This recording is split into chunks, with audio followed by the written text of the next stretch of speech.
Buenas tardes, buenas noches, ¿cómo les va?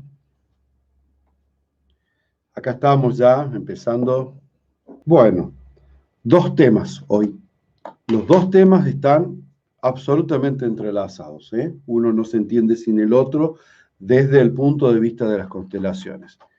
Voy a arrancar con el más duro, pero más sencillo para entender, ¿sí? Más duro porque pesa mucho en nuestras vidas y tiene la capacidad de arruinarnos la vida realmente, ¿sí? El tema de la culpa, ¿sí? Eh, en realidad es un tema transversal, no es un súper tema de constelaciones, pero es un tema transversal, es un tema que atraviesa las vidas de las personas y por lo tanto atraviesa a la historia de las constelaciones. Entonces, eh, elegí en estos días pensando mucho, porque es una constante en todas las constelaciones el tema de la culpa, y en estos tiempos especiales tan difíciles que estamos viviendo, lo que lo hace difícil, ustedes saben ya lo que pienso, no es el COVID, lo que lo hacemos difícil somos los seres humanos, duros de evolucionar. El COVID, como todos los virus, evoluciona junto con nosotros. Entonces, todas estas cuestiones que afectan profundamente la vida humana es porque están avisando de que en algo no hemos estado evolucionando.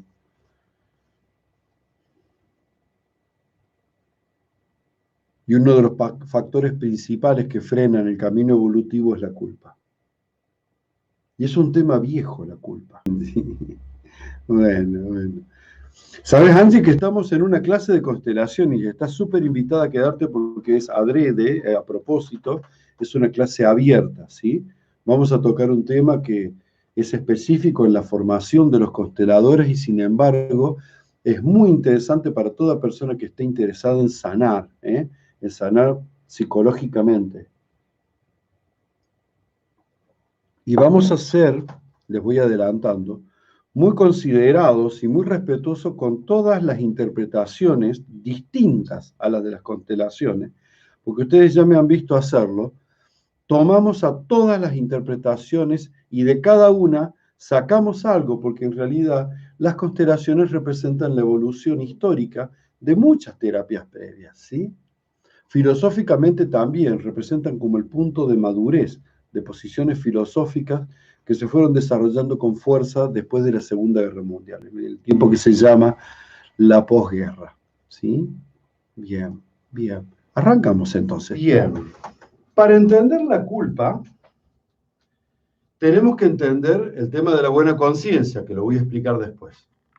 Para entender la buena conciencia, así que podemos empezar por un lado o por el otro. Como lo que más me interesa en realidad no es estancarme en la culpa, sino avanzar hacia el concepto de buena y mala conciencia o conciencia individuada, que he puesto como solución a esta aporía, ¿no? entre buena y mala conciencia. La solución es la conciencia individuada.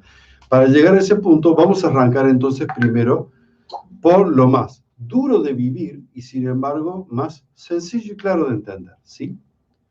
La culpa ha sido un gran trauma de la humanidad desde el comienzo de los tiempos. Desde que el hombre es hombre, la culpa convive con él.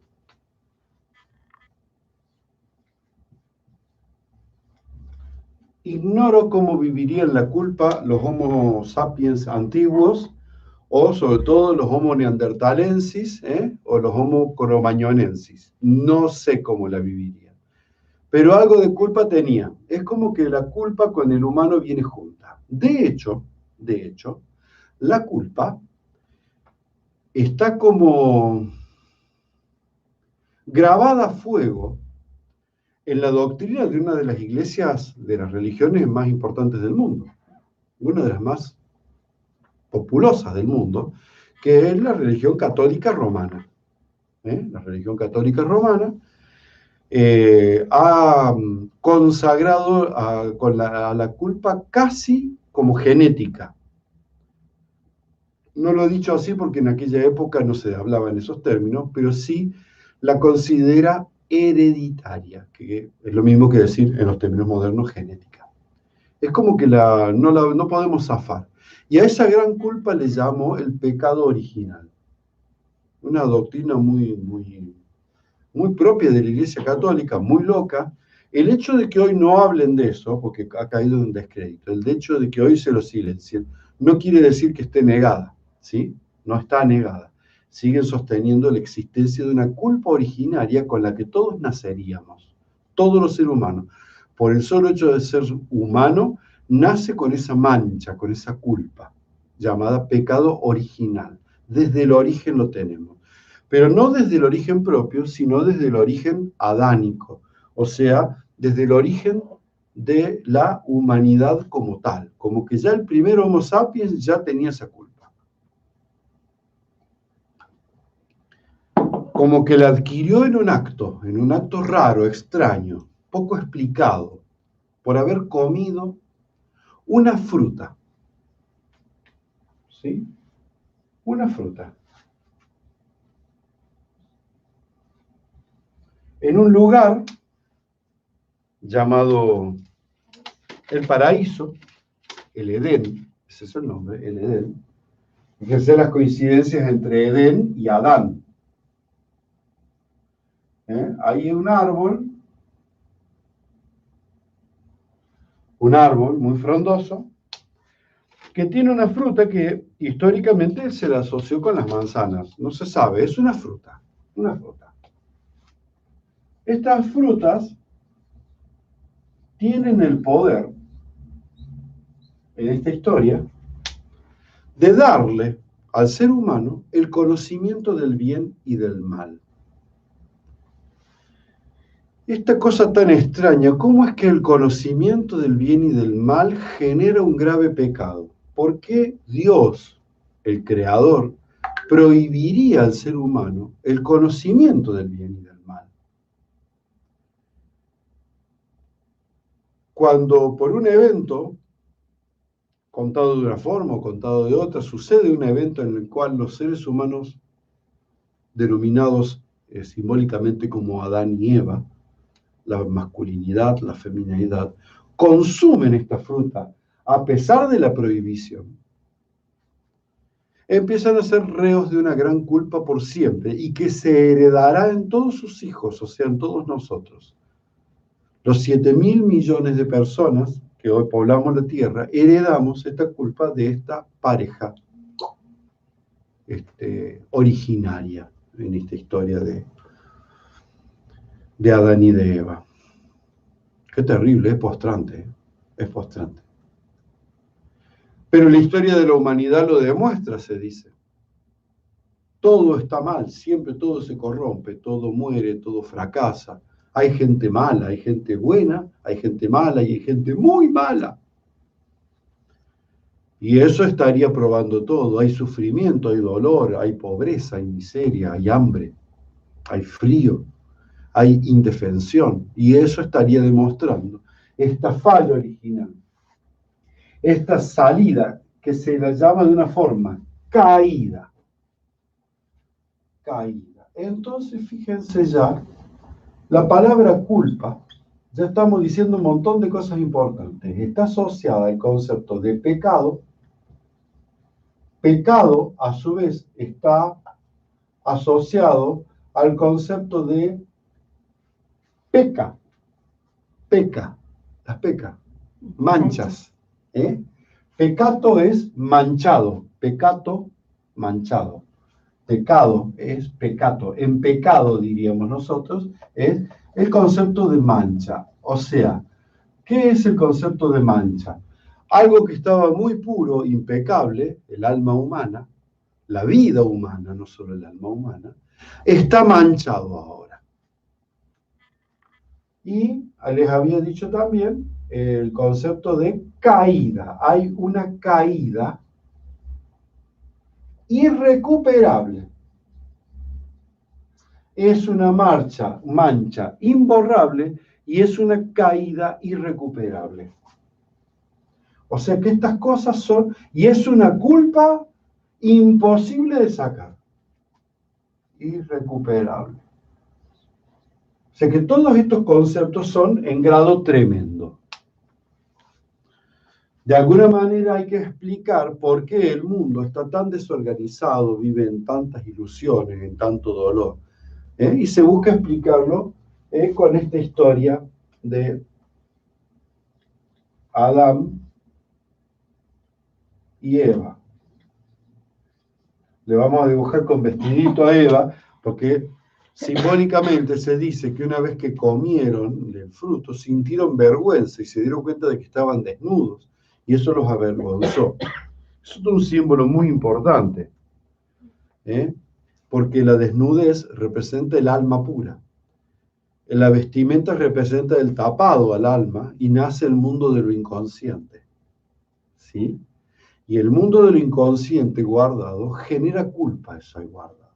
Caída.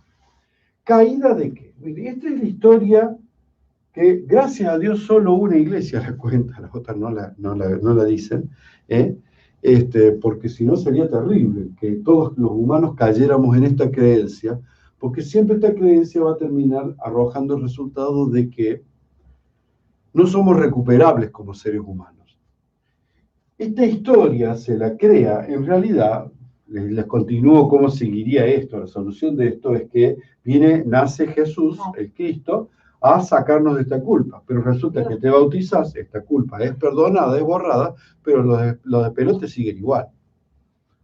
O sea que tampoco tanto a la borra, para el realismo craso, no para la historia fideísta, digamos, para la fideísta quiere decir basada en una fe que no tiene asideros en la realidad.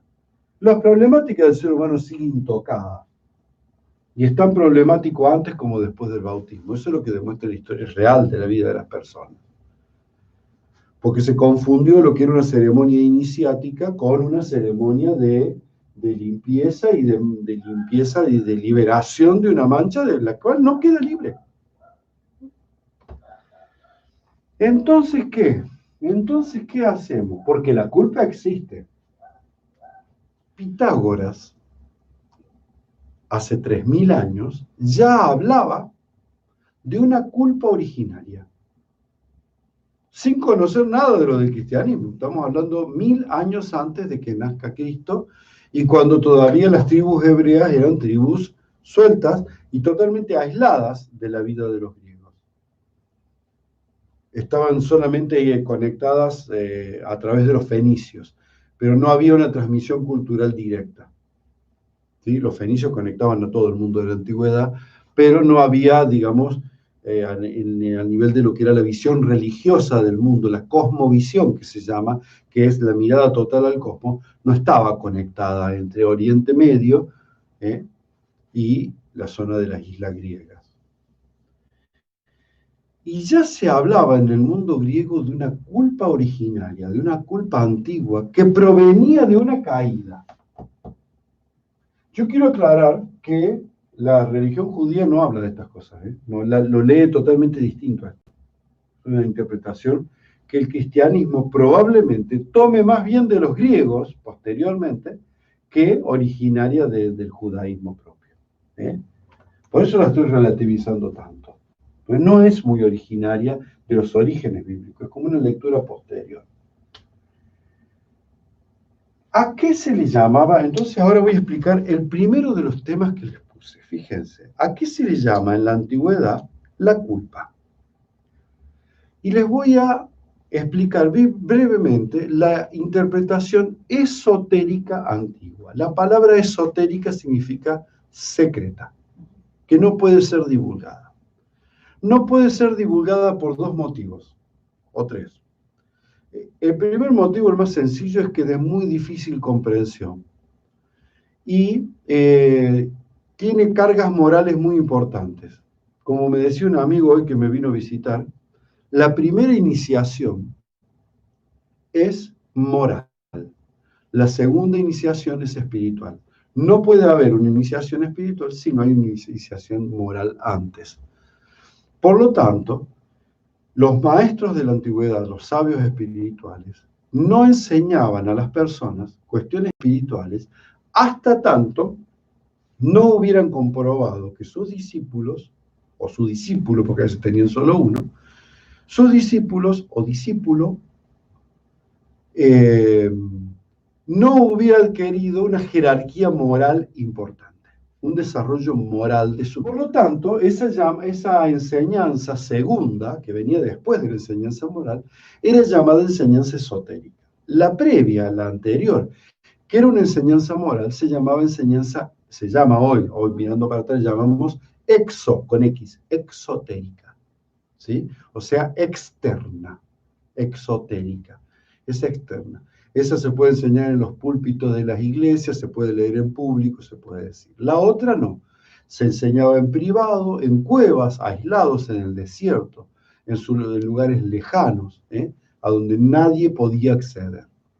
Siempre estaban asegurándose de que nadie tuviera acceso a esa conversación entre el maestro y el discípulo. Esa era la enseñanza secreta. Jesús también practicó este método. Por eso van a leer ustedes en el Nuevo Testamento que Jesús contaba parábolas, historias muy bellas, muy bonitas, que a la gente le gustaba.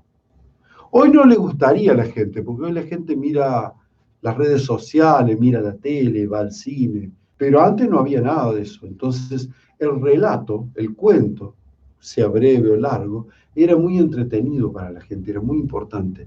Y los maestros aprovechaban el género del cuento, del relato oral, para transmitir las enseñanzas en la plaza, abierta, así, a todo el gente. La gente iba y escuchaba. Y después le ponían unas monedas, daba una limosna al maestro. Y el maestro después de eso volvía a su cueva, a su aislamiento, ¿sí? Y después de unos días venía. Y así, la gente siempre estaba esperando la llegada del maestro. Sucedía que muchas veces estos maestros también manejaban artes sanadoras y manejaban artes adivinatorias. La adivinación era una manera que los maestros espirituales tenían de calmar las ansiedades, los temores al futuro de la gente, ¿sí? Para eso eran las artes adivinatorias, para calmar las ansiedades. Pero cuando alguien del pueblo se allegaba a un maestro, se iba acercando, el maestro le ponía los ojos encima y lo observaba, ¿sí? Y le empezaba a dar preceptos. Se los daba a todo el mundo y al muchacho este le decía, escuchaste lo que dije, ¿no? Ten en cuenta lo que dije. Y le hacía saber que lo estaba observando. Si todo esto prosperaba, y este muchacho, en general esta enseñanza estaba dirigida a hombres, lo lamento. Ya no sería así, pero en aquel momento era así. El rol de la mujer estaba muy restringido a la vida del hogar. Y era todos los pueblos de la antigüedad. Era deber de ese hombre que había tenido se llamaba amonición, no es premonición. Monere es dar un mandato, ¿sí?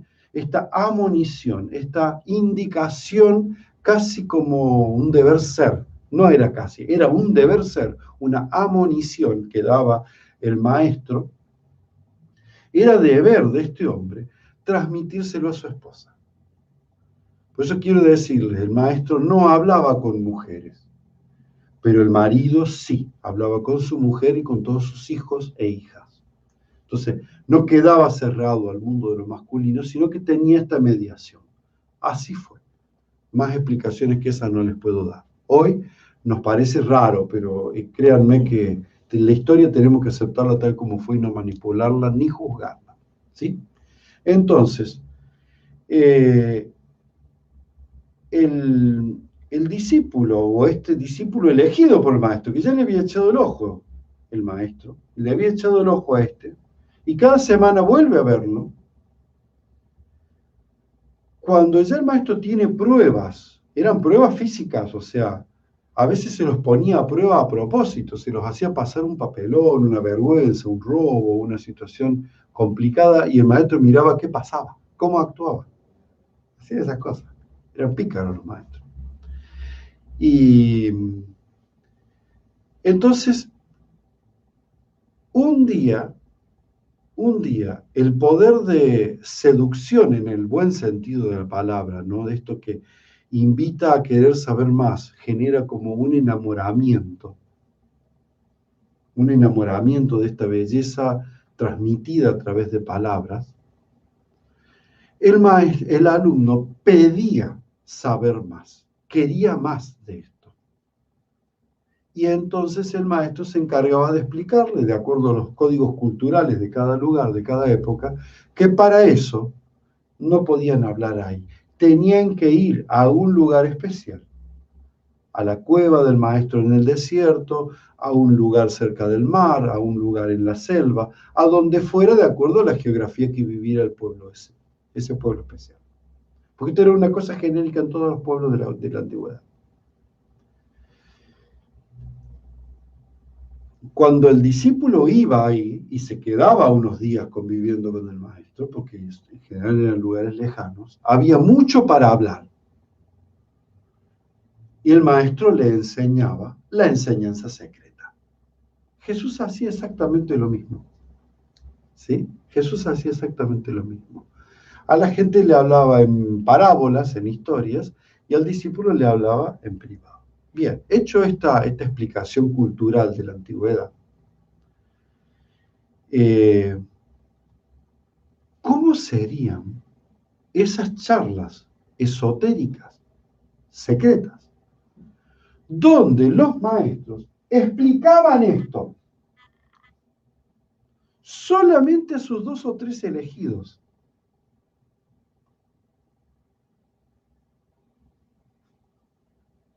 No sabemos. No lo sabemos.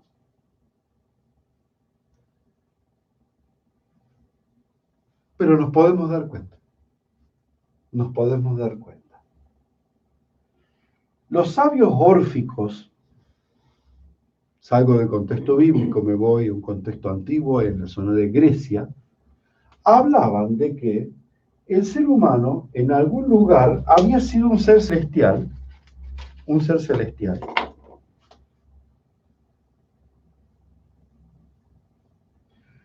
que en algún momento descendía, o sea, caía a la materia y nacía como un ser humano.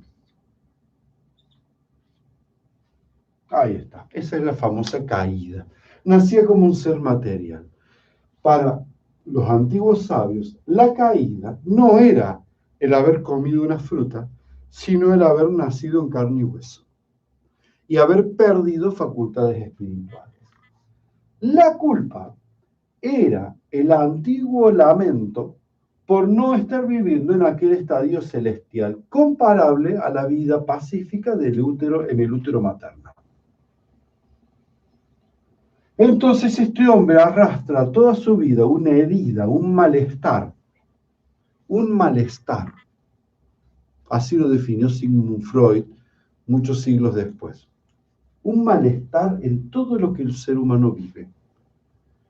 Incluso un malestar en el vínculo entre un ser humano y otro. Se rompe el vínculo de una manera fatídica entre Adán y Eva, queda complicado. Y después va a quedar más complicado aún en sus hijos Caín y Abel. Todos estos son símbolos que están tratando de explicar esta vida dolorosa que llevamos los seres humanos. Entonces, la culpa para los antiguos va a tener 2 aspectos importantes. Uno, una caída que es la no vivencia de un ámbito, de una vida santa, pura, sin mancha, espiritual, en un mundo que no sabemos dónde está ni cómo es, pero intuiríamos que existe, que hoy le llamamos el mundo astral, que es el mundo espiritual, y que esa caída se cumple cuando el ser humano nace de carne y hueso.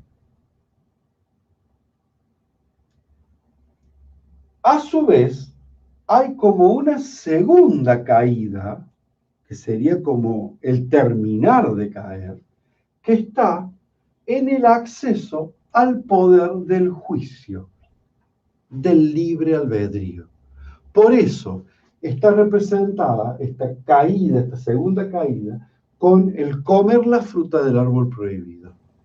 Tener acceso al conocimiento de lo bueno y de lo malo, lo que está bien y lo que está mal, y poder elegir hacerlo, que es lo que hace Eva cuando le da el mordiscón a la manzana.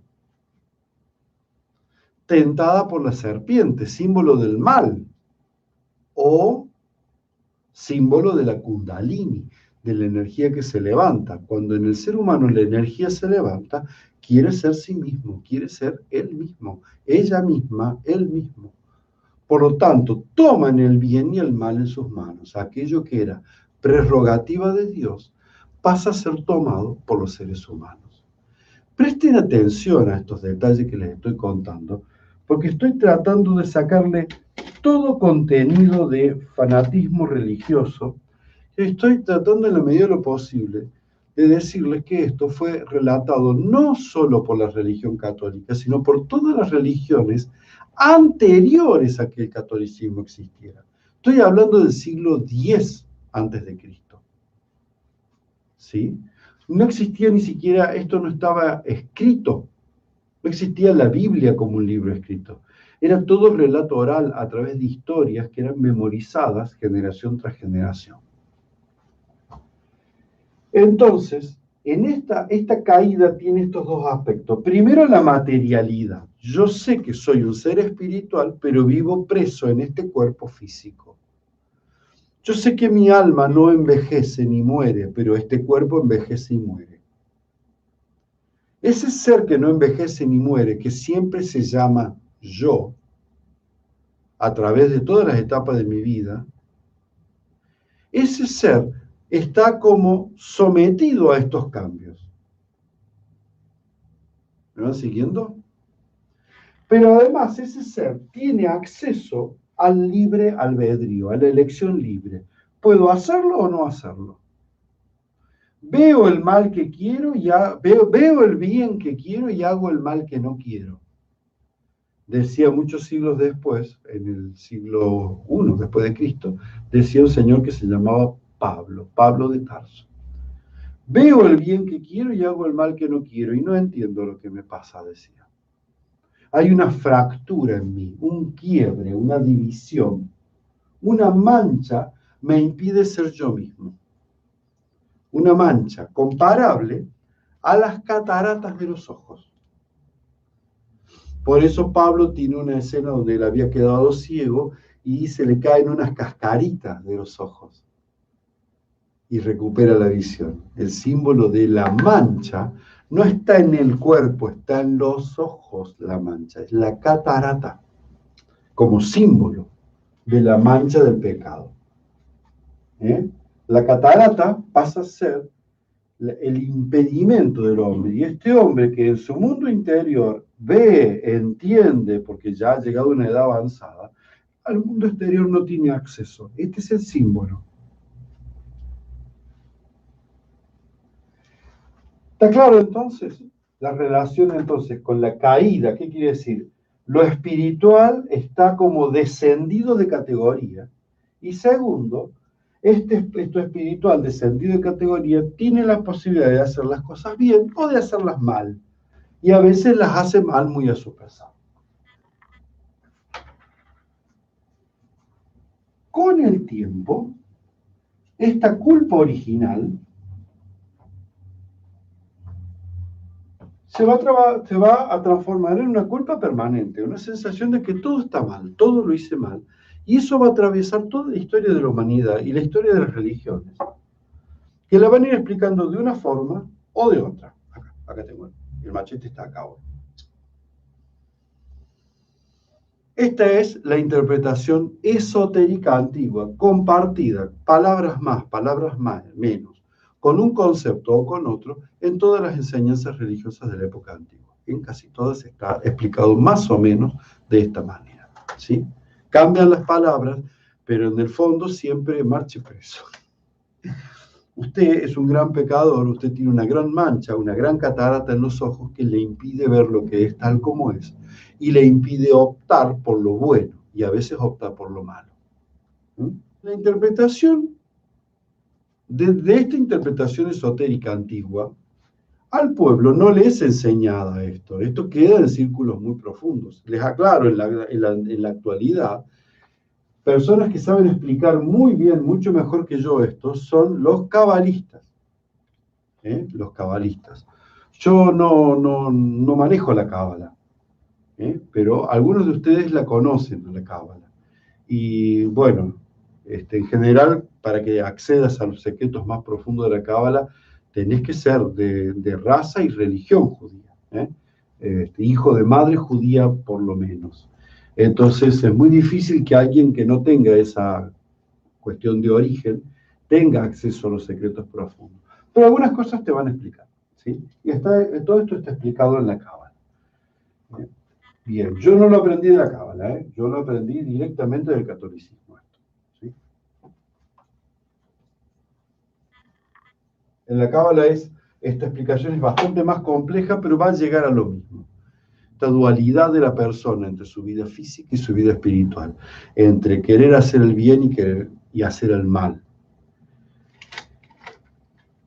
Con el paso de los siglos, la enseñanza que se divulga al pueblo es la otra enseñanza, la exotérica, que es moral.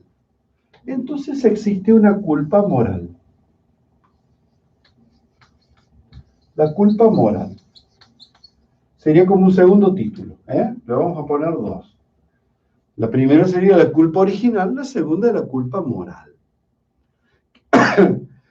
Que va a ser muy trabajada durante todos los años de la historia de la humanidad que conocemos, desde la historia antigua hasta hoy.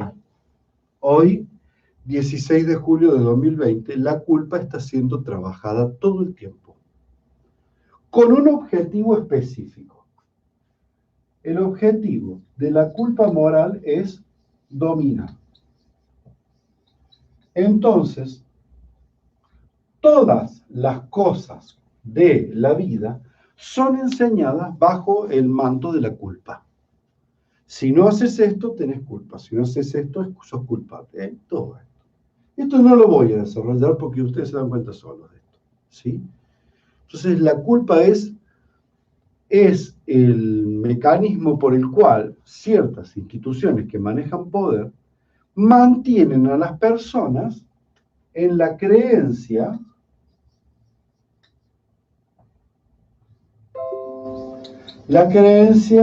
de inferioridad.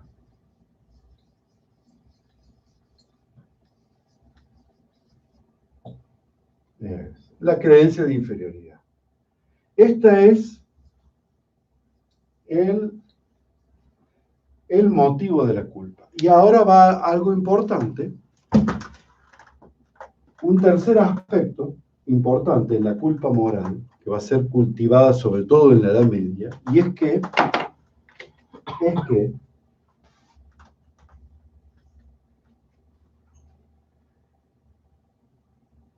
esta culpa,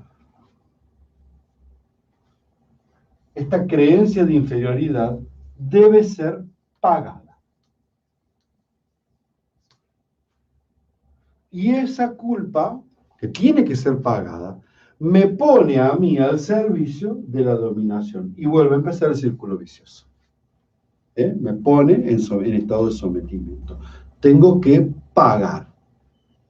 Pagar con trabajo, pagar con dinero, pagar con enfermedades, pagar con pruebas, pagar con impuestos. En la época de la Edad Media, un poco antes de la Edad Media, se inventaron los impuestos, donde el pueblo tiene que pagar la culpa de ser, de existir tal como existe. Yo sé que esto puede parecer trágico, yo no estoy queriendo manipular a nadie, pero la historia de la humanidad se armó así. Por eso David Hawkins, ya le voy adelantando algo de la parte espiritual de nuestro trabajo, decía que la humanidad empezó a calibrar 200 recién en el 1997. O sea que durante 1,5 millones de años la humanidad calibró siempre menos de 200. Por esto. Bien. Seguimos. Fíjense cómo está presente esto en las constelaciones. Los que han constelado mucho van a encontrar todo esto presente en la carga que traen las personas cuando se inclinan. cuando hacen este trabajo. Y ahora voy a ir, porque viste que siempre hay alguien que le arruina la jugada a todo esto. De los grandes seres que hubo, fueron un montón, yo les voy a mencionar a uno de la Edad Media que es muy poco conocido, San Buenaventura. Voy a mencionar una cosa muy bonita de San Buenaventura, que era un místico franciscano.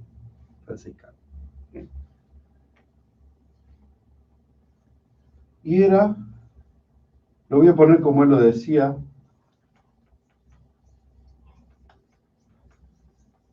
el incorvatus homo. San Buenaventura habla del incorvatus homo, el hombre encorvado. San Buenaventura, que no tenía conocimiento de la filosofía hindú para nada, decía que el hombre tenía como un agujero en la cabeza, como un mate, diríamos hoy, como un agujero en la cabeza, con el cual conectaba con la divinidad. ¿Qué les parece? Sin conocer nada de los chakras. Ya lo decía. Y decía, los hombres andan por la vida encorvados. Incurvatus homo es el hombre que anda por la vida encorvado. Y así lo vemos en las constelaciones. Encorvado, mirando al piso. Al tener el chakra séptimo así, no conecta con lo divino. ¡Gluc! Parece que hubiera sido yogi San Buenaventura. No tenía la más mínima idea del yoga, créanme. Ni idea del yoga tenía San Buenaventura. Pero él habla de su fenomenología existencial. Él describe lo que ve en la vida y cómo lo siente desde su profunda mística. Por lo tanto, describe lo que es. El incorvatus homo me lo vengo a encontrar. Esto fue a mis 18, 19, 20. 20 años de edad. Estaba en tercer año del seminario. Me lo vengo a encontrar a los 50 años de edad, 30 años después, en las constelaciones familiares. Los incorvatus homo.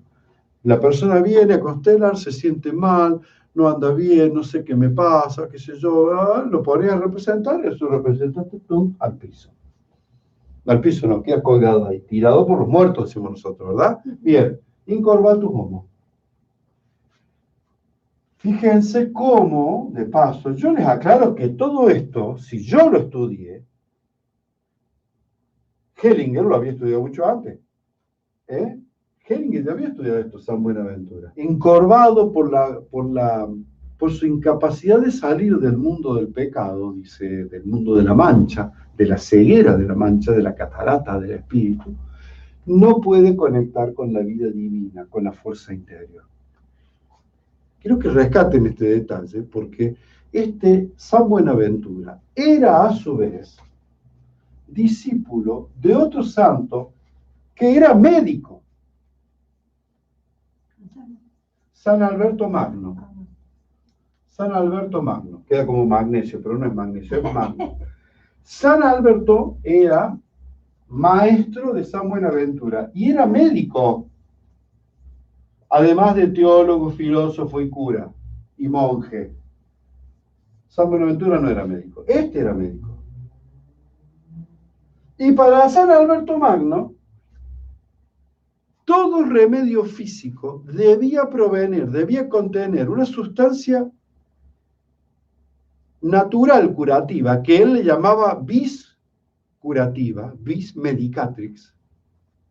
Esa vis medicatrix, esa fuerza sanadora, tenía que estar, era una fuerza espiritual que tenía que estar en todo remedio que se tomara, ya fuera un yuyo o una gema, porque para la sorpresa de ustedes, los medievales curaban con gemas.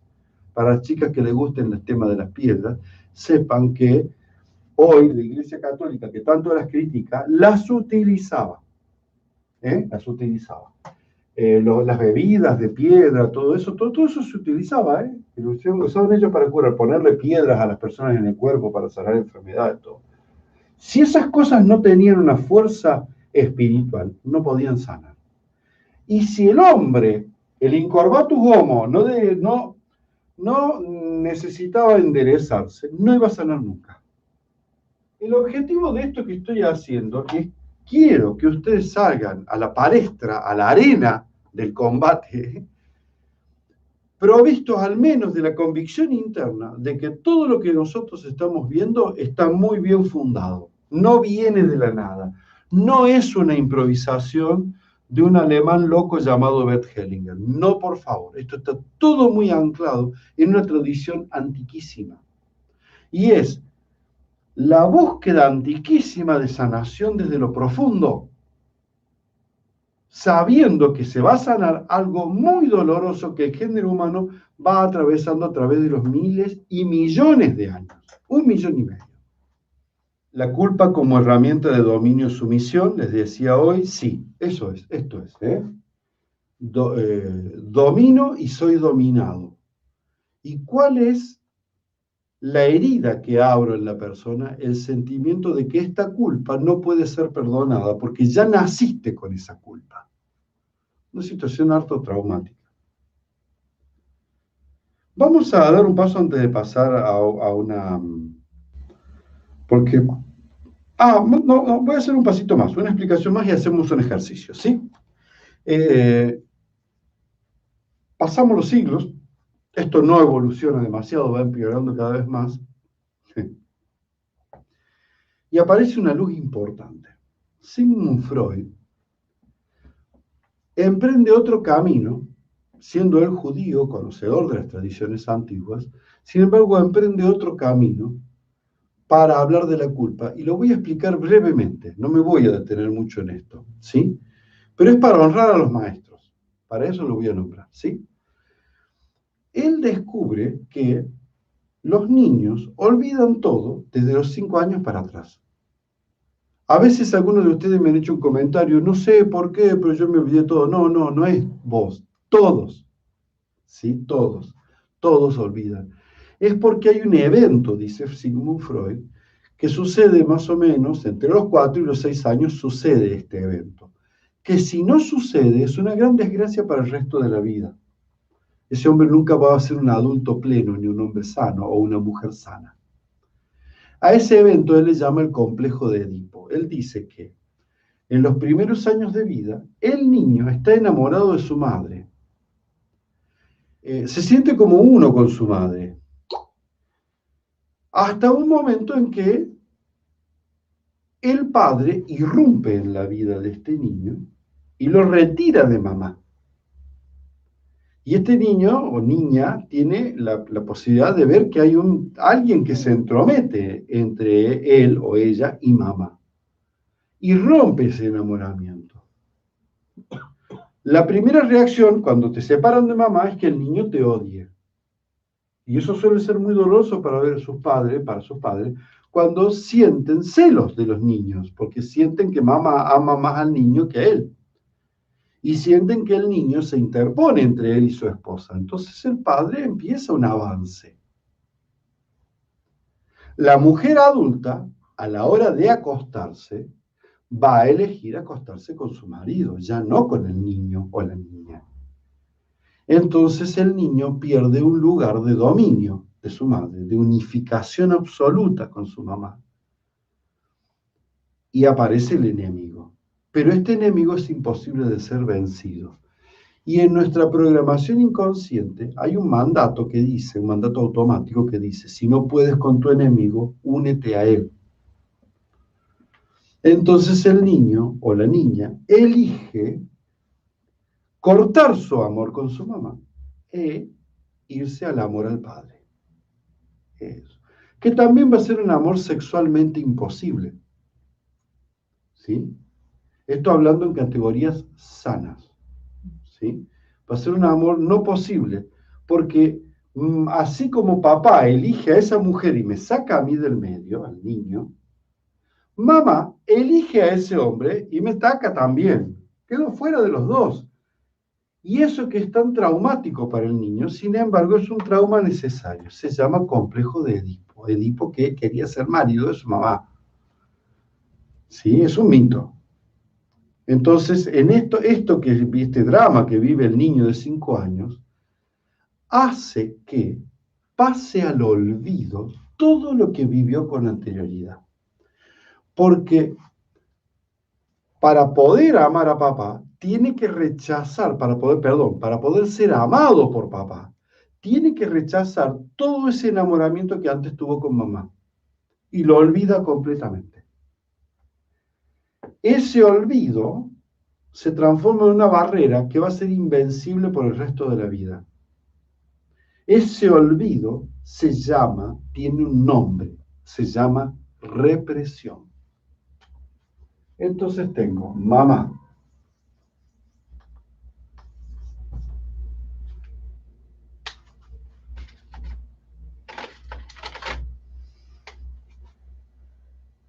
niño.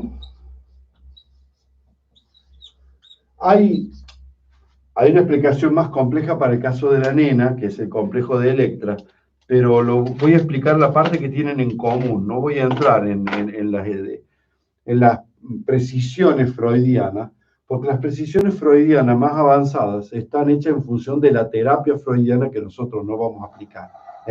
Entonces, lo dejo para los exquisitos, los que quieran averiguar esto, con más exquisites. Pero miren, esto es ya entenderlo, es re importante.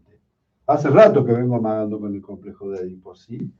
Mamá y el niño se sienten en unión plena, absoluta. Mamá es el niño y el niño es mamá, son una unidad.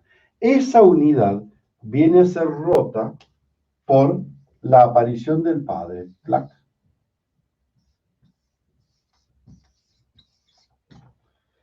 Y papá elige a mamá en lugar de este niño y se mete en el medio, y mamá elige a papá y permite que papá saque al niño o la niña del medio.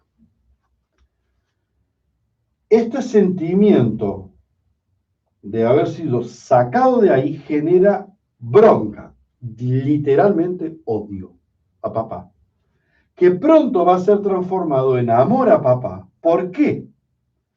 Porque el niño descubre que para ser amado como papá, perdón, para ser amado por mamá, tiene que amar a papá. Si mamá ama a papá y yo lo odio, voy a perder el amor de los dos. Por lo tanto, me unifico a mamá y con el amor de mamá amo a papá. Fíjense si las parejas jóvenes pudieran acoplarse a este bello movimiento, hermoso movimiento de amor ciego, de amor primario, de amor primitivo, de amor arcaico, si pudieran plegarse y elegirse dos seres para ser padres, elegirse dos seres que se garantizan amarse a lo largo de la patermaternidad. Entonces el niño puede vivir este proceso en plenitud. Porque si mamá comete el gravísimo error, tremendamente frecuente en estos tiempos, de elegir al niño en contra de papá, interrumpe toda la salud de este proceso y queda mal vivido. Y un Edipo mal vivido es como comer un pan mal leudado, te rompe los dientes. Un Edipo mal vivido es como hornear un pan mal leudado. No terminó de madurar. Y la vida de este niño en su adultez va a ser, créanme, muy complicada, si no patológica. Entonces, el niño que odia a papá, digo niño genéricamente, ¿no? Porque no voy a decir niña.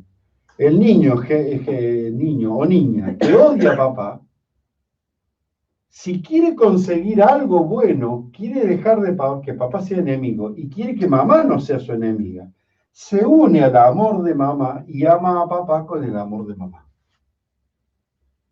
Después, con el tiempo, van a venir la época de los 7 años, de los 12 sobre todo. Todos estos procesos siguen madurando. Hay muchas maduraciones. Pero esta es tremenda porque el niño olvida como vergonzoso todo su pasado de amor unitivo con mamá. Y este olvido es una barrera muy fuerte, muy impenetrable, que la barrera se llama, anoten este concepto, represión.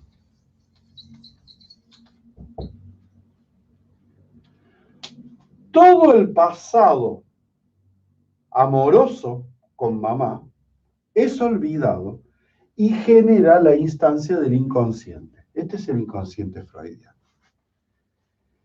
Y todo aquello que se asemeje a lo vivido antes va a estar teñido con el color de lo prohibido, por esta barrera.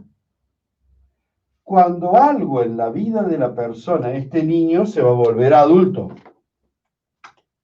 Con un largo proceso se va a volver adulto o adulta. Cada vez que este adulto viva algo parecido a lo vivido acá, antes de la barrera de represión, va a sentir que hay algo que anda mal, va a sentir, dice Freud, un malestar. Y ese malestar se llama culpa. Culpa.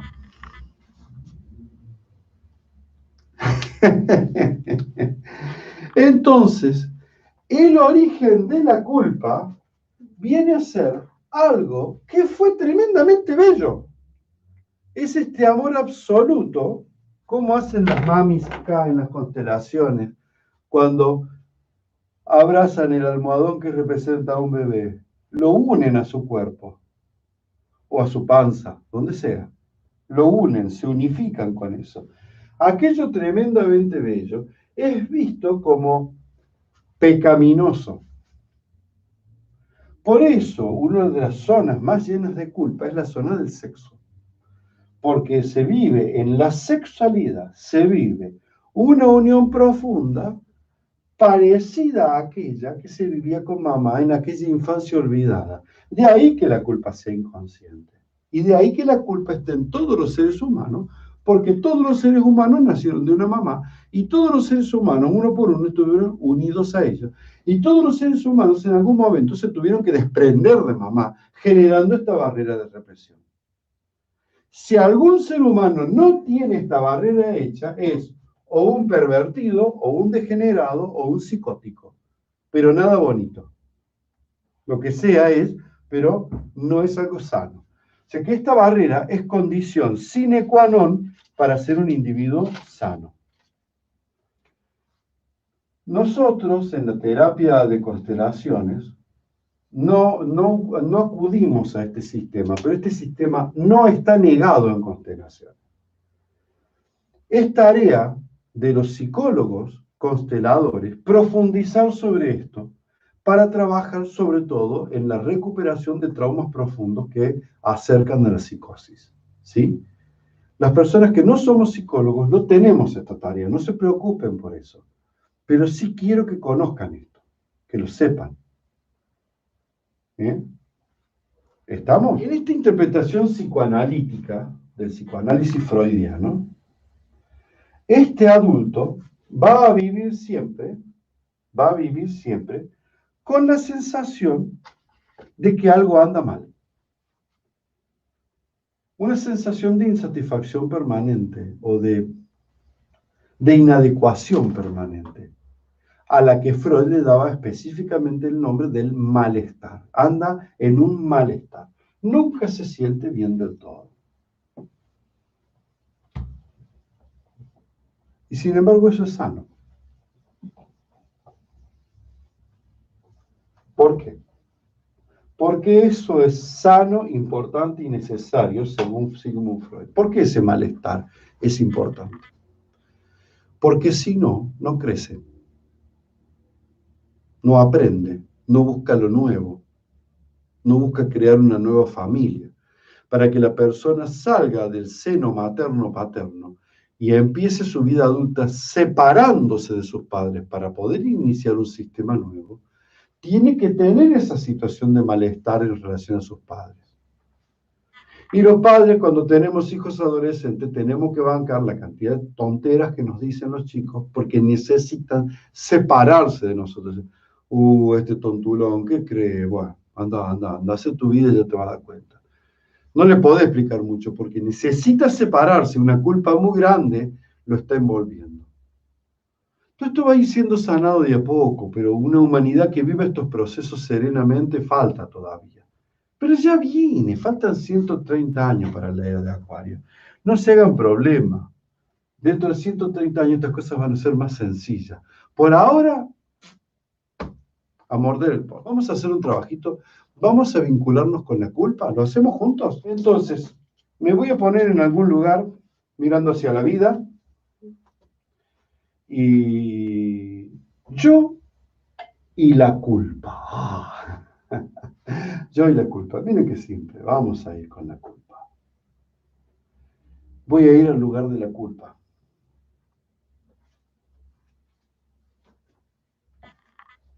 A donde cada uno de ustedes sienta que está. Permiten que la culpa se acomode. Tómense unos 10 o 12 segundos. Recuérdense de estar centrados siempre.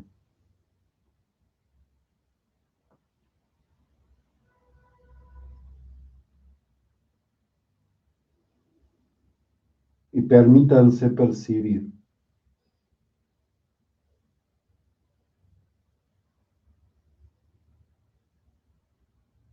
Percibir qué siente la culpa, qué se siente en el cuerpo cuando uno representa a la propia culpa.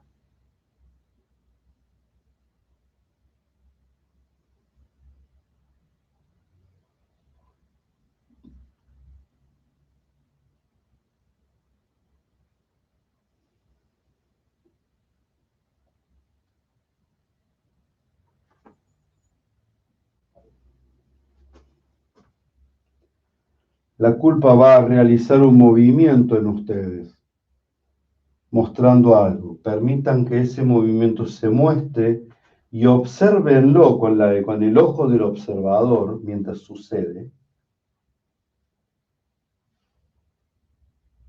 hasta que ese movimiento de alguna manera se detenga.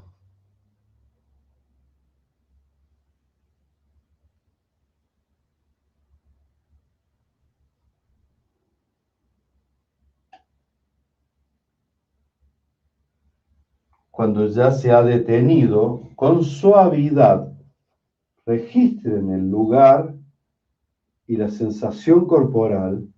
No se concentren tanto en la sensación emocional. No gasten energía por ese lado. La sensación corporal. Y vuelvan al lugar del yo, del sí mismo. Y observen la culpa, tal como ustedes la dejaron ahí.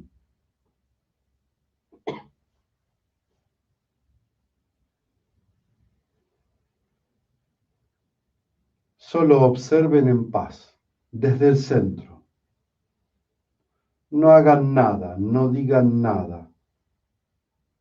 No piensen nada, no sientan nada. Repriman todo pensamiento y emoción y bajen al centro del bajo vientre. Solo observen a la culpa.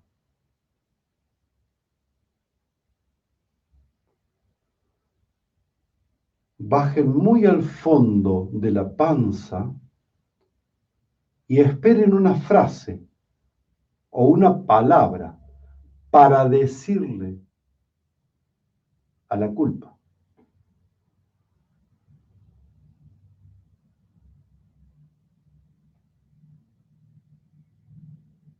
Y cuando la tengan, dígansela. Por ejemplo, mi palabra, lo que a mí me nace es gracias. Te necesite. ¿Vos tenés la tuya? Sí. Si querés, decirlo, y si no, decirlo en voz baja para vos. Como vos quieras. ¿Ya está? ¿Todos tuvieron alguna palabra para la culpa? Desde el centro de la panza. Volvamos a la culpa.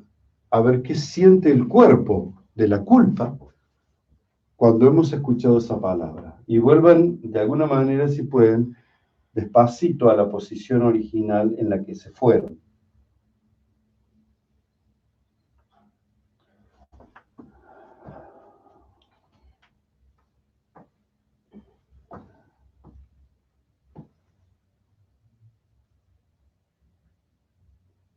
Bien, se ha vuelto a detener. Volvamos al yo.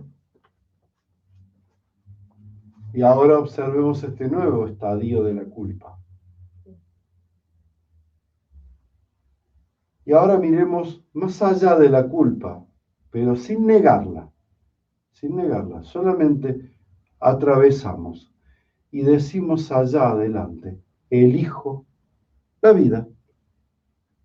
Elijo la vida. Le voy a cargar más culpa a la frase. Vamos a decir, elijo mi propia vida. Elijo Mi propia vida. Y algo se va a generar en nosotros. Si el cuerpo va para atrás, vamos a tener que resolver algo atrás. Pero si el cuerpo va para adelante, bendito sea. No la pisen a la culpa. Voy a volver al lugar porque ya estoy acá, cara a cara con la culpa. Voy a volver a ver qué hace la culpa cuando me vio avanzar.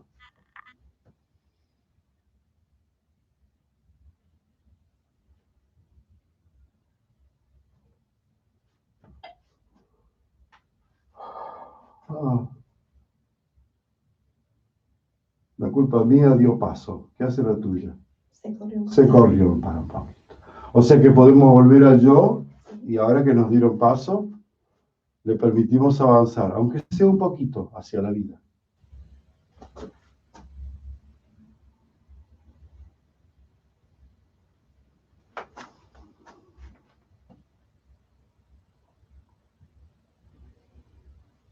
Ahí está. Seguimos hasta decir que terminaste. Seguí tus ritmos y yo los testeo a ellos a través tuyo.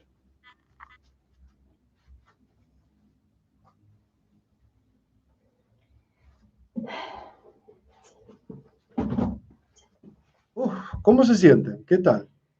Yo cuando fui la culpa la primera vez tenía un frío y me temblaba el cuerpo. Ajá. A mí se me habían cerrado los ojos y me fui haciendo un bollito. Sí. Después cuando, la culpa miró a Silvia, seguía con ese frío. Cuando volví al lugar y podemos decir la frase, Sí. la frase que me bajó a mí, ya pasó. Ya pasó. Ya pasó. Ajá. Bien. Y cuando volví a hacer la culpa ya no temblé. Y ya pude mirarme bien. De frente. De frente, sí, como aceptándome. Bien. Y después la culpa, como que se corre del lugar para darle lugar. Se corrió del lugar, la mía también se corrió del lugar. Cuando atravesamos la culpa se transforma en cosas tales como responsabilidad.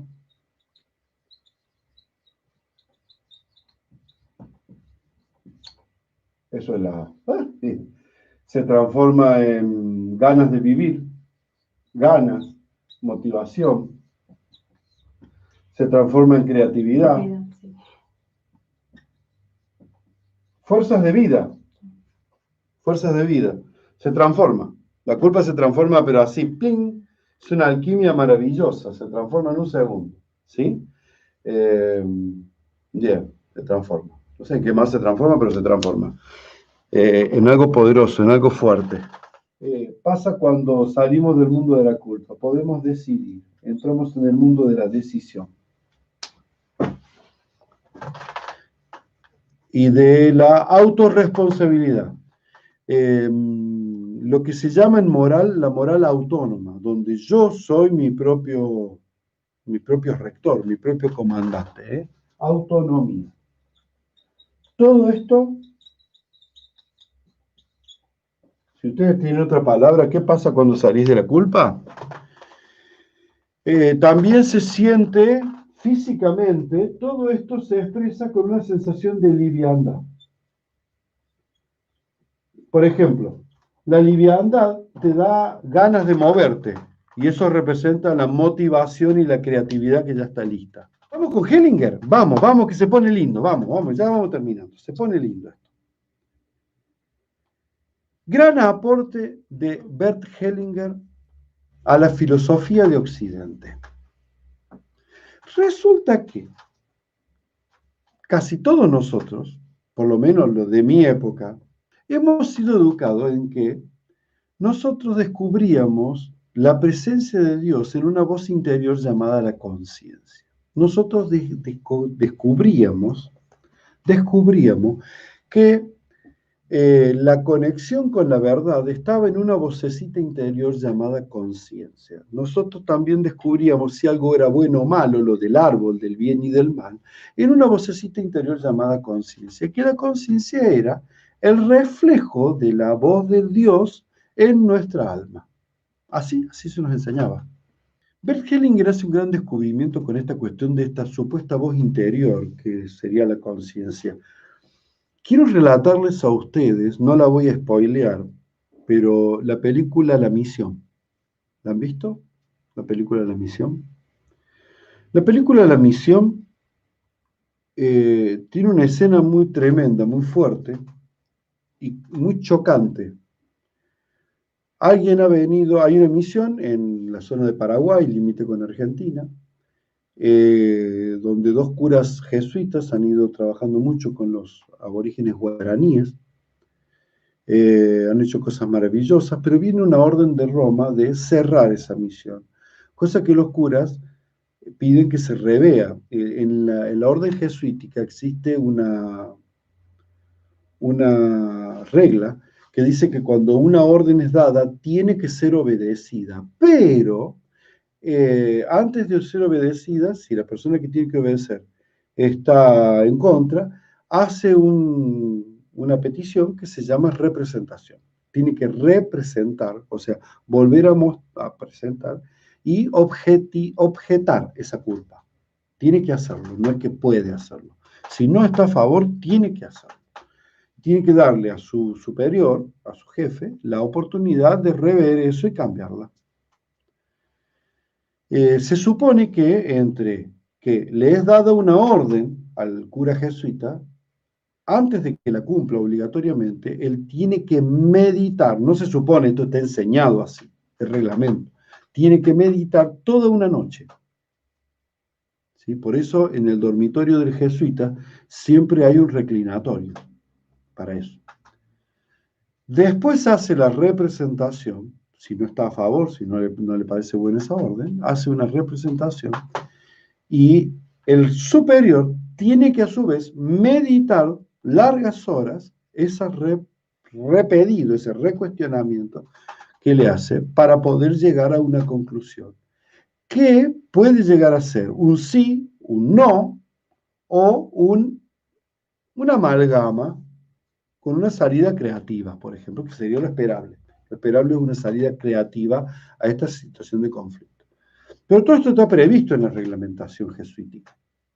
Esto no aparece tan bien explicado en la película, pero bueno, se los cuento. Este es el trasfondo de esta película.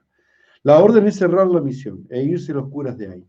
Los curas hacen una representación y el enviado del Papa se pasa toda la noche meditando en una capilla de madera hermosa. Después de que ha visto todo lo que ha visto, vivido todo lo que ha vivido, que es la forma de argumentar realista de estos curas. Esto hemos hecho, ¿sí?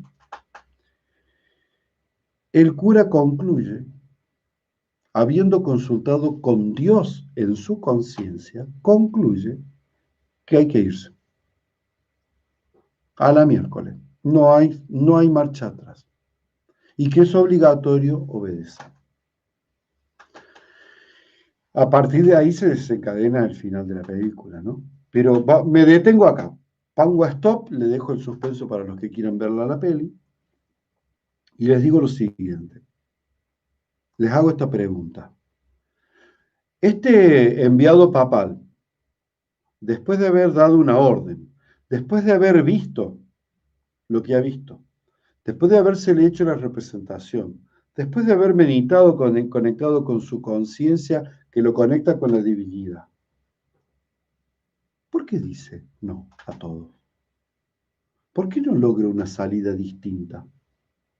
Sino repetir la orden que ya traía del Papa, quien sabe muy bien cómo proceden los jesuitas, o sea, que estaba previsto que este no sucediera y que pudiera ser cambiado por una salida creativa. ¿Con qué Dios habló este tipo? ¿Con qué cosa terca llamada Dios, terca, miope y no creativa, habló este cura representante del obispo de Roma, del Papa? con la conciencia grupal. Ahí está. Ahí está la clave que explica lo que pasó. No está hablando con la divinidad, está hablando con su conciencia sistémica, está hablando con el mandato sistémico presente en él, que a su vez ha sido usurpado por la figura del Papa, que es la usurpación del Padre. ¿Sí? No me digan, oh, ¿cómo el Papa va a usurpar al Padre? Miren, cada vez que ustedes vean un cartel que diga Estado presente, eso es usurpación del Padre. Cada vez que vean un cartel que diga yo puedo, vos no podés, eso es usurpación del Padre. Cada vez que alguien te diga yo lo hago por usted, déjelo que yo, eso es usurpación del Padre.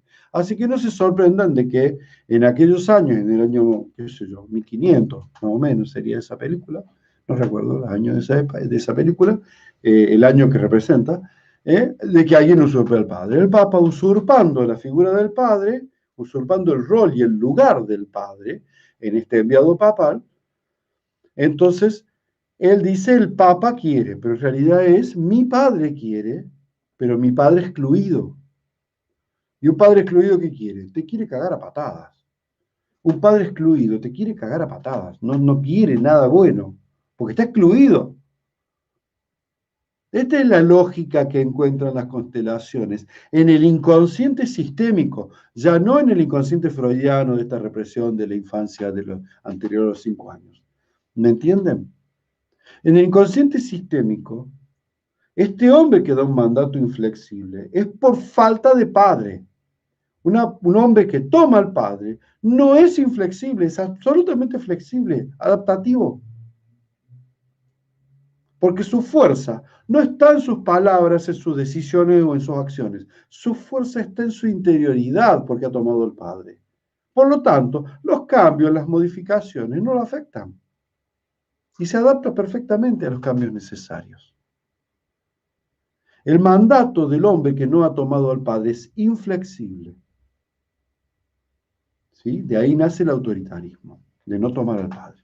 Si esta esfera representa a tu sistema familiar ancestral, aquí los ancestros,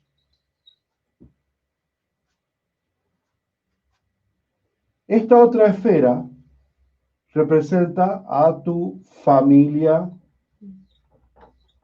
de origen.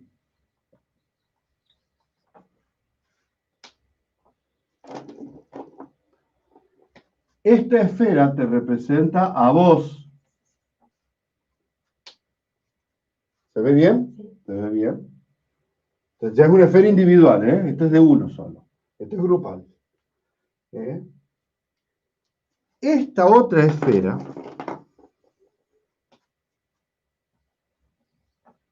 representa tu familia actual.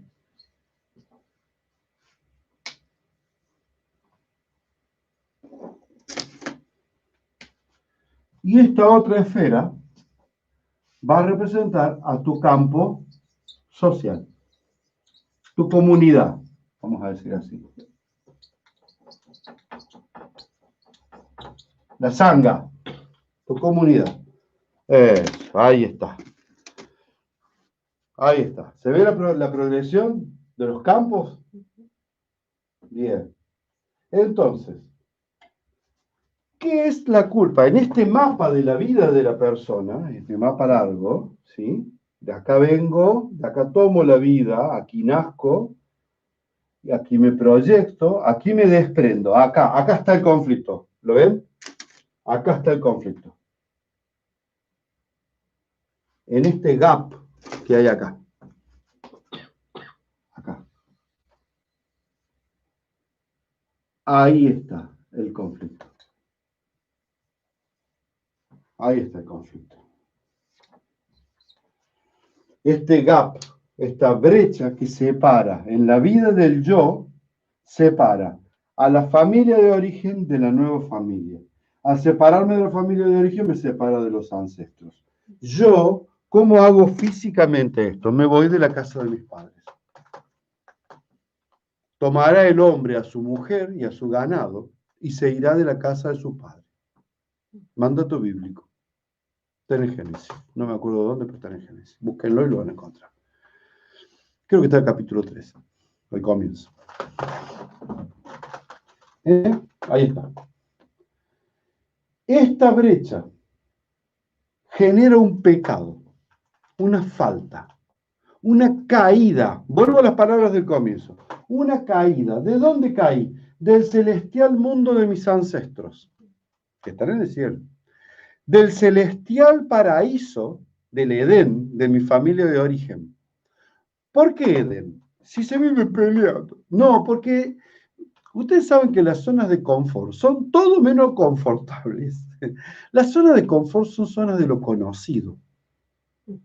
El confort de una zona de confort no es que estés cómodo, es que estás en un lugar conocido, pero te la pasas re mal. Entonces ese mundo edénico del confort, y este mundo es pseudo espiritual de los ancestros. ¿Por qué pseudo? Porque ya no te pertenece. Ya no estás entre ellos, ya naciste, te caíste. Entonces esta caída se convierte en realidad no cuando nací, sino cuando nací a la vida adulta, porque mientras nací y mientras estaba sostenido y contenido por mamá, papá, así todo como una unidad, mamá, papá me contenían en esto. Para irme, tengo que separarme y empezar a ser yo mismo, más allá de las semejanzas que pueda tener lógicamente, física, psíquica o culturalmente, pero tengo que hacer algo distinto. Tengo que enfrentar la posibilidad de la desaprobación y me tengo que ir igual. Pueden desaprobarme ellos, puedo desaprobar yo. A veces ellos me echan las patadas y yo no me quiero ir. Qué tremendo. La culpa, escuchen esta definición de culpa. Escuchen esta definición. Me voy a ir de la pantalla para que no influir, para que la escuchen como palabra pura. La culpa es la presión que ejerce la familia de origen desde argumentos ancestrales para que vuelvas al estado niño de tu familia de origen y abandones tu familia actual y tu comunidad actual y tu campo social actual. ¿Vos entendeu? Repito, la culpa es el mecanismo por el cual o la presión que ejerce la familia de origen explícita o implícitamente, explícito o implícito, ejerce sobre vos, adulto, la culpa es una cuestión adulta, para que retornes al seno de la familia de origen, abandonando o negándote a constituir la nueva familia y por ende la nueva sociedad, el nuevo grupo, el exogrupo. Por eso la culpa es del niño, es siempre niña. A ver, voy a hacer una distinción. Los niños cuando sienten culpas generadas por los padres. Y en los niños está bien que sientan culpa, ¿qué va a hacer? Se la tiene que aguantar, en general, hablando genéricamente. ¿Por qué? Porque los niños no pueden salir de acá, sencillamente porque no está garantizada la supervivencia. Si tienen que salir de acá por una necesidad mayor, por un destino difícil, van a ir a parar a otras familias. Siguen el mismo proceso, pero quedan involucrados en esto, quedan presos en esta situación, presos entre comillas. No hay otra salida porque son indefensos física o psicológicamente. Pero una vez que la persona es física, psicológicamente, autodefensivo, tiene que irse. Y si se va, le van a cargar la culpa. ¿Por qué te vas? Porque aquí, vos tenías roles, vos tenías una tarea que hacer. Ah, sí, pero a mí no me gusta. No. Los roles no tienen que ver con vos como persona, con lo que vos sos, con tus talentos, con tus valores reales. Los roles tienen que ver con la necesidad de tu familia de origen, ¿me entienden? Por ejemplo, hay un rol de la familia que es cuidar a mamá físicamente, ¿sí? O sea, atenderla en su vejez cuando no pueda caminar, llevarla en la silla de ruedas, llevarle la chata, llevarla al médico, ¿sí? Hay otro rol, por ejemplo, que es cuidar emocionalmente. Ese rol suele ser, por ejemplo, el rol de las solteronas o de los solterones, ¿sí? Ese rol. Hay otro rol que es solteronas o solterones que son emprendedores en su vida. Son emprendedores exitosos, pero fracasados en su vida, en su vida amorosa. Sí, sí, sí, sí, sí, sí. Tanto varones como mujeres, ¿no? Hay otro rol que es el cuidado emocional de mamá. Tenés que cuidar las emociones de mamá porque mamá tiene tanto trabajo criando a los chicos que llora. Entonces es el que la comprende, el que la aconseja, el que la cuida, el que la calma, el que la contiene. Ese suele ser el cura, la monja, el pastor. eh. Y en general todos los oficios, por ejemplo, donde se trabaja con, por ejemplo, cuando es en hombre es muy, muy común el hombre que trabaja con mujeres. Por eso va a la iglesia y el cura está con miles de mujeres. ¿Sí? Porque está con miles de madres, las está conteniendo, comprendiendo. ¿Eh? Entonces, es también el rol del psicólogo, también, ¿sí? Más que la especie de psicólogos son muy parecidos al cura y psicólogo. Cuando vos te vas de acá, ese rol no lo estás cumpliendo. Y vos decís, no, pero yo no quiero ser médico, yo quiero ser herrero. Conocí un muchacho que no quería ser médico, quería ser herrero. Entonces fue médico, fue pediatra, fue cirujano pediatra. Y un día dijo, está esto toda la basura, la porquería. ¡Pah! Se hizo herrero. Se hizo herrero. Y dice que desde que agarró la herrería y dejó para siempre la medicina, para nunca más volver, era feliz. Claro, porque pudo dejar la culpa de la familia de origen, que le otorgaba un rol que no era para él. Pero cuando te dan un rol, no están mirando tu forma de ser, están mirando la necesidad propia. Es re narcisista esto. Narcisismo grupal. Entonces, por eso las personas que resignan su vida propia para someterse al rol de lo que le otorgó la familia de origen, son personas que siempre tienen la sensación de fracaso. Son personas tristes, son personas amargadas, enojadas. Por eso hay otro rol también de la familia que es el trabajólico. El trabajólico trabaja para sostener económicamente ¿a quién? A mamá. ¿A la esposa? No. ¿A los hijos? No. No, a mamá. Por eso la esposa se enoja, porque aunque cuando ya ha muerto la mamá, sigue sosteniendo a los hermanos. Y la mujer le dice, tuve que ir porque le faltaba plata. Y nosotros, y la plata, y labura todo el día. Tenés que ir a hacer constituciones familiares. Sí, sí, sí, voy a ir. ¿Y qué hacen? Pero no labura. No. ¿Y eso cuánta plata sale? ¿Sale tanto? No. Vayan ustedes que yo les pago. Anda vos que yo te pago, le dice a la mujer. Y viene la mujer a Constela. Y dice, mi marido trabaja, ¿qué quiere que le haga? Está cumpliendo un rol sistémico. Está sosteniendo a su mamá. Pero no me sostiene a mí, no, se lo tiene que sostener a la madre. Entonces, tiene que atravesar una culpa muy grande. Miren, ¿cómo es de grande la culpa?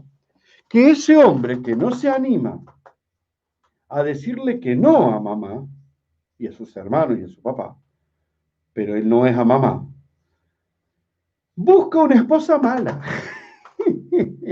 Busca una esposa mala. Esa es la nuera guacha. ¿Por qué guacha? Guacho quiere decir huérfano. Guacha porque como no ama a la suegra, porque es guacha. Porque una mujer que no ama a su suegra es una mujer que no ama a su madre.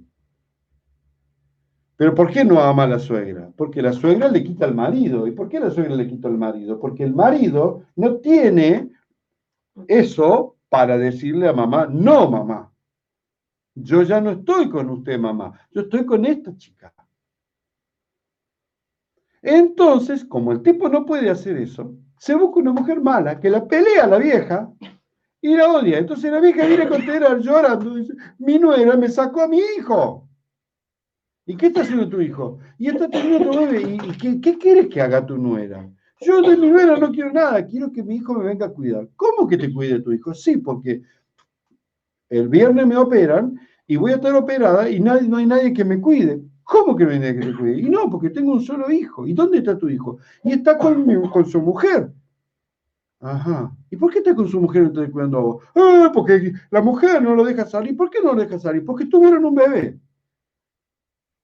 Entonces tiene que estar cuidando a su bebé y a su mujer. Real, real. Algunos de ustedes saben el caso, lo vivieron junto conmigo, donde le dije a esta señora, vos estás totalmente equivocada.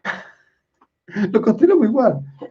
Y salió lo que tenía que salir. O sea, el hijo de esta señora elegía a su mujer, no a su madre. Y eso es sano. Y a su propio hijo, a su nuevo sistema. Está ahí. El nuevo cielo. El nuevo cielo elegía él. Entonces, la bronca del sistema de origen va contra la mujer, pero el tipo es pícaro, corrió las piezas, odíala a ella, que no es del sistema nuestro. Entonces zafo yo, por culpa de mi mujer no voy a ver a mi mamá. Son las trampas del ego, las trampas del ego. Entonces la actitud sana es en realidad que el tipo vaya y le diga, mira mamá, no, paga una enfermera, no te alcanza para pagar una enfermera, te ayudo a pagarla. Pone un poco vos, yo pongo otro poco, y te va a cuidar una enfermera. Yo no puedo. Yo tengo que estar con mi bebé. Para colmo, el bebé tenía 10 días en ese momento. ¿A qué abuela se le ocurre operarse a los 10 días de su nieto? No tiene ojos para ver al nieto, solo para su hijo, para este núcleo. ¿Entienden? Ese es el mecanismo de la culpa. La buena conciencia que hace que aquel cura que ha sustituido a su padre por el Papa, y el Papa ha sustituido a su madre por la Iglesia, ¿sí? Esa conciencia que le hace destruir la misión es estar en todo de acuerdo con la familia de origen. ¿Me siguieron el encadenamiento de pensamientos? Ahí va. Entonces, este es el mundo de la buena conciencia. Y este es el mundo de la mala, no, perdón. Este gap de acá, este gap verde, es el mundo de la mala conciencia. ¿Sí? ¿Y esto? Este es el mundo de la conciencia adulta, de la nueva conciencia. La voy a llamar conciencia adulta, la voy a llamar conciencia autónoma. ¿Quieren escribir? Conciencia adulta, conciencia autónoma. ¿Qué otra palabra? Conciencia individuada. También es cierto que este cumplimiento tiene que estar terminado para poder ser soldado. ¿Sí? Tiene que estar terminado. Uno lo dice, hasta acá llegué. ¿Sí? Pero hay que llegar hasta ahí. No hay que... Hasta tanto no hayas dicho, hasta acá llegué, no te cases. O casate para separarte, qué sé yo, pero hacer lo que quieras, pero va a ser un desastre. Y si te casás, no tengas hijos. Hasta tanto no digas, se terminó a esta gente. Si te vas a casar, juntate y no tengas hijos. Digo yo, ¿qué soy yo? ¿Quién soy yo para darte consejo? Pero hacete cargo de que para asumir esto hay que asumirlo desde un yo individuado, desde un yo responsable, desde un yo autónomo, desde un yo adulto, desde un yo en el presente. Y acá quiero hacer una aclaración. El presente de este yo que está aquí no es el minuto del reloj. El presente es el presente del proyecto y de las etapas de este proyecto. Este proyecto tiene etapas. Me enamoro, me caso, me junto, vivimos un tiempo solos, somos papá, mamá, nuestros hijos crecen. Son distintas etapas de ese proceso. El presente, el aquí y ahora, es el tiempo elongado que demanda ese subpaso del gran proyecto llamado familia. Entonces, estar en el aquí y ahora es estar no en el minuto y el segundo, es estar en un tiempo ampliado, el tiempo del ser, no el tiempo del existir. El tiempo del existir puede medirse, cronometrarse.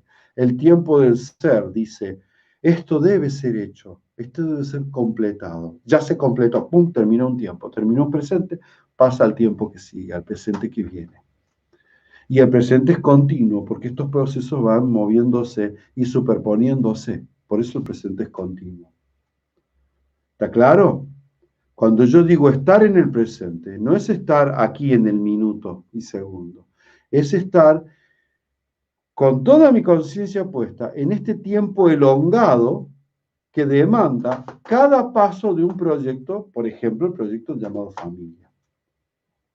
El presente de una universidad, de atravesar un estudio universitario, es el tiempo que demanda cada una de las subetapas de este proceso de universidad. Por ejemplo, la etapa previa de los exámenes de ingreso, que culmina con los exámenes de ingreso, termina un presente, comienza el otro. Primer año, un presente, o las materias, determinadas correlatividades, otro presente.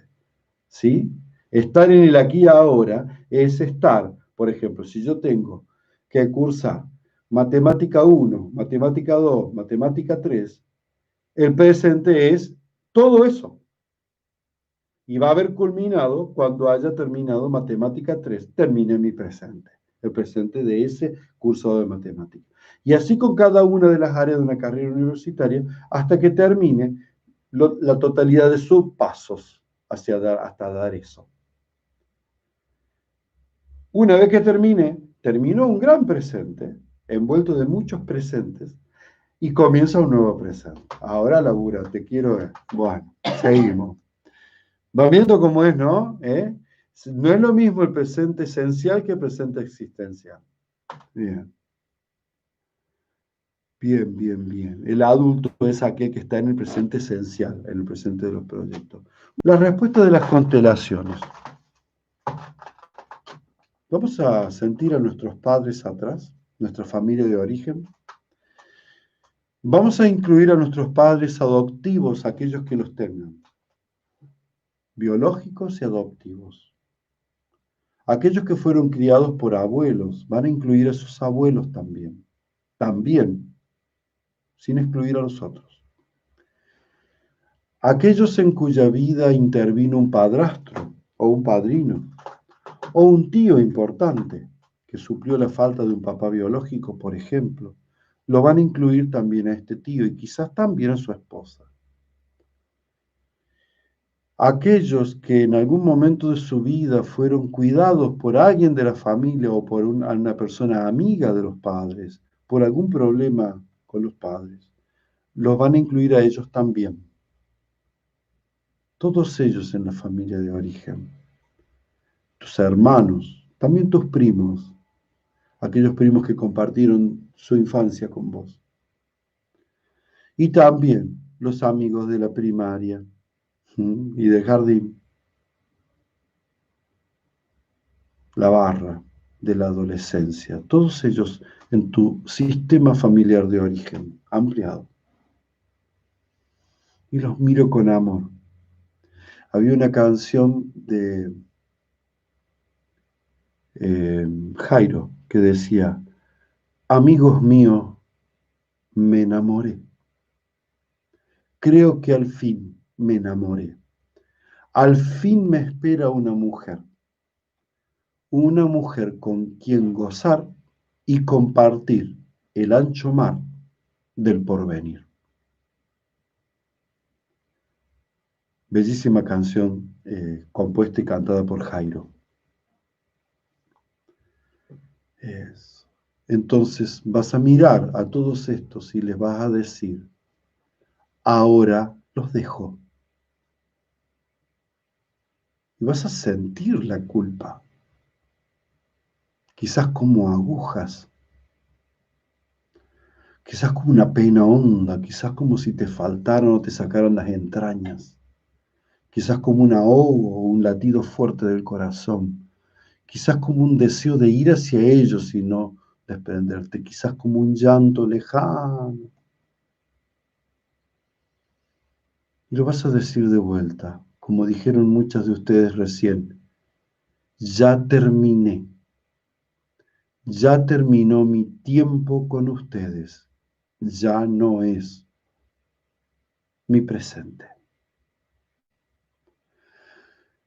Ahora es mi pasado.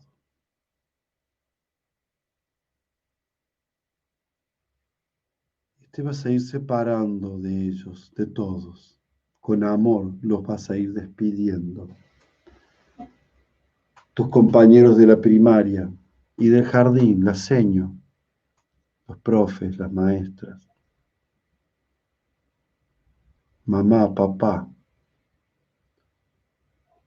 y los reemplazantes de mamá o papá, que estuvieron ahí para cuidarte cuando ellos no pudieron estar, aunque haya sido por un día de tu vida. Tus abuelos y abuelas, todos los que intervinieron en tu vida, y les vas diciendo a todos, me voy, mi tiempo con vos, con ustedes, ya terminó. Gracias.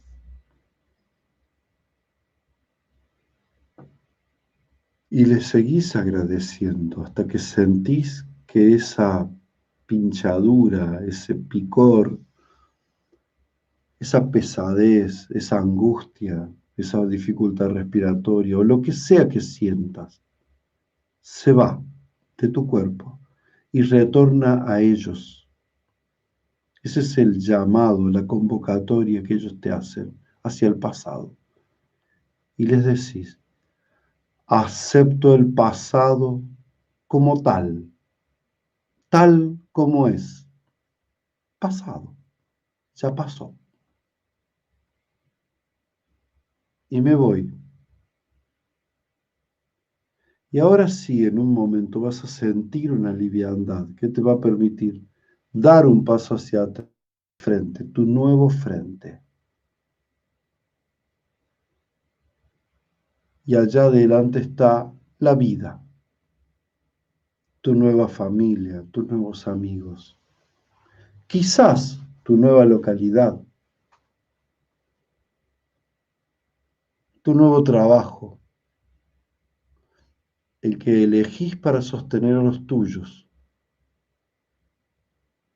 Ahora ellos son los tuyos.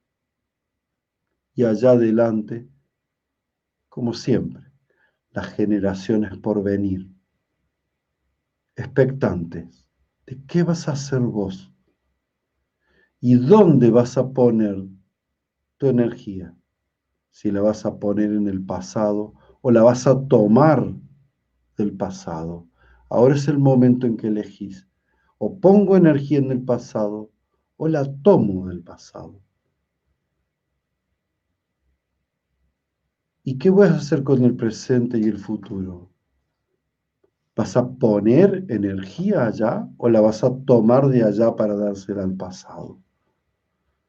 Se juega la dirección de tu vida en este momento. Entonces decís, elijo lo nuevo, elijo mi responsabilidad, elijo mis hijos, mujer o mi hombre, o mis alumnos o mi descendencia. Elijo lo nuevo, mi servicio. Y le decís a todos los que vendrán, ya no estoy al servicio de aquellos, estoy al servicio de la vida y de ustedes, y de mí como uno de ustedes. Y avanzas sin temor hacia tu nueva pertenencia, aunque te piquen los pies, hasta que dejen de picar.